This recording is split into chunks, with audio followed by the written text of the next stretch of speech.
So welcome to the Digital Electronics Lab. Now we are going to see the next experiment. This experiment is study of shift register IC. The IC number is 74HC194 or 74LS95. Any one of the ICs we can use. In that we have two designs again. First design is design and implement the pulse train generator using 74HC194 or 7495 IC. You can either do it in right shift or left shift. And secondly, design and implement a 4-bit ring counter or a twisted ring counter using shift registers. Okay, so firstly we'll see the pin configuration of that. In the pin configuration, you'll observe that it is a 16-pin IC, 8 pins on one side, 8 pins on the other side. Pin number 1 is a master reset pin. That is actually pin number 1 is an active low pin. So it will be active when it is connected to low. But since it is a reset pin, we do not want it to be active low. We are connecting it to VCC, so the circuit will work properly. Then is your data shift left. You can shift your data left by using this pin. Then D0, D1, D2, D3 are your input datas which you are going to give. This is your data shift right, pin number 7. Pin number 8 is ground. Then pin number 9 and 10 are S1 and S0. That is your mode select. Like using S1, S0 2-bit combinations, there can be 4 operations which can be performed. If S0, S1, S0 is 0, 0, 0, 1, 1, 0 and 1, 1. So when S1, S0 is 0, 0, the operation which is performed for the data D0, D1, D2, D3 is hold.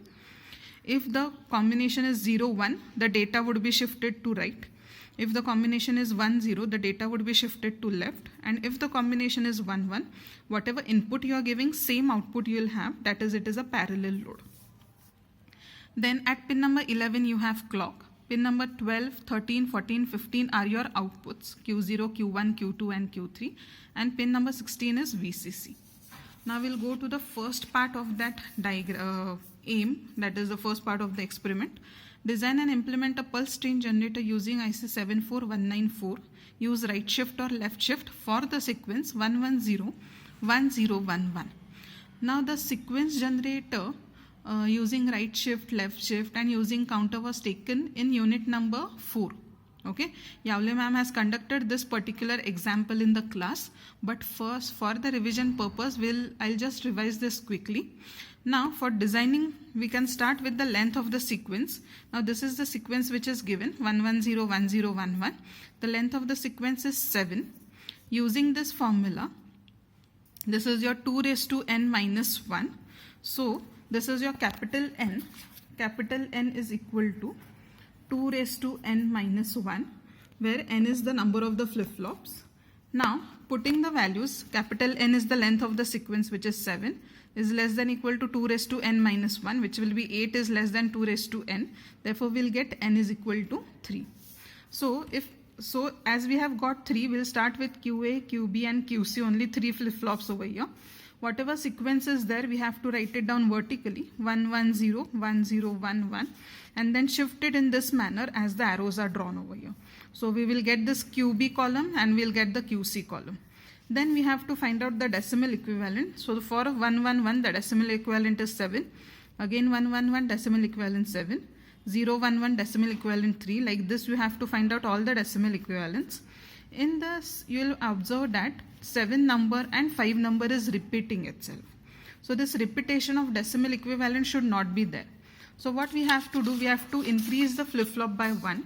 So instead of taking 3 flip-flops, we have increased flip-flop by QD. So you will have QA, QB, QC and QD.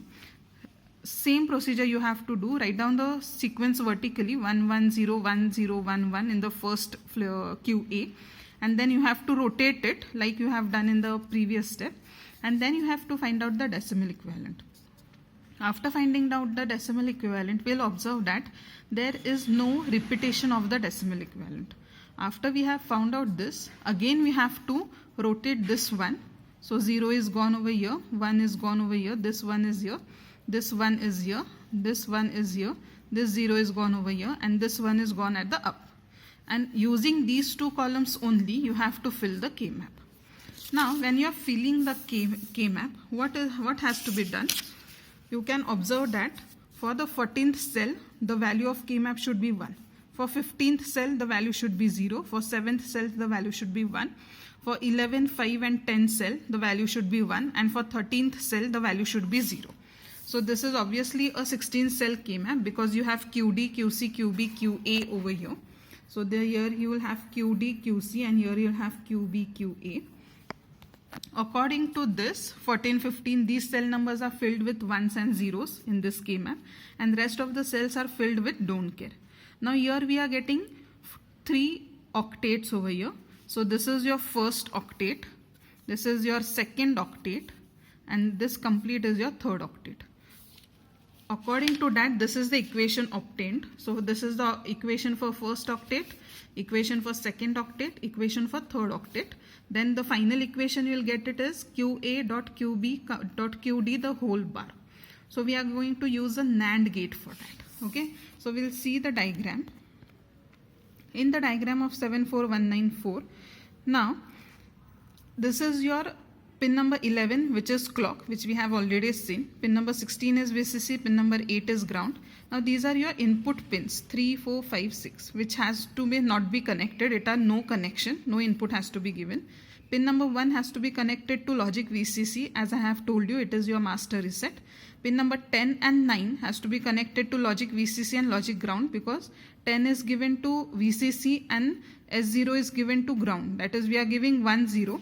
So it will work in which mode? For 1, 0 operation, it will work in shift left operation. Okay. And after that, these are your outputs. This is your QA, QB, QC and QD. Now the equation which we have obtained is QA.QB.QD the whole bar. So this is your QA connection, this is your QB connection and then this is your QD connection. And this all is given to a NAND gate because that was having a complete bar. So that is a NAND gate.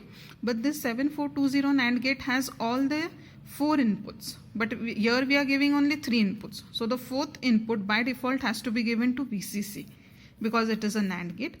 And the output of this is given to your pin number 7. So it is your data shift left.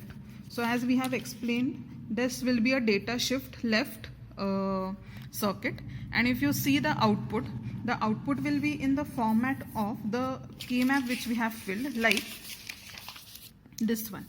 When you are connecting these pins, that is your QA, QB, QC and QD to the output, you should get the output as 14, then 15, then 7, then 11, then 5, then 10, then 13, back to 14, 15 like this.